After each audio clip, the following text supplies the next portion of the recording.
Morning po sa aking mga mahilig sa halaman dyan. O, flex ko lang po. Ito po yung mga bougainvillea na binili ko po siya online. O, lumaki naman po siya. O, at joy, hindi naman tayo nabudol. O, ayan na po siya. Ayan. Ayun, namumulaklak na yung pink. At saka yung orange. Kaya lang wala yung favorite ko na red. Ayan po. Oh, okay po. Yung mga nasa flower pots po, yan po yung mga binili ko. Ito po kasing mga to dati na sa amin yung bougainvillea na yan. Parang hindi pa siya. Ayun, namumulaklak na rin.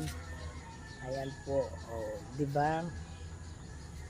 Oh, yan Joy, bili ka na online. Ayan ang proof na nabubuhay din yung ating binili. Sabi ko po, wag muna siyang bumili. Wait mo muna kung mabubuhay yung binili ko. Oh, ayan na siya, sister. Nabuhay naman. Okay, yan po muna. While waiting lang po akong sa turn sa aking pagligo. O, ang dami pa pong for replanting. Naku, sana magka-time ako sa Friday and Saturday. Papaya. Ayan. O, mayroon pang santol. Tsaka papaya. Okay. That's all for now. Enjoy the greens.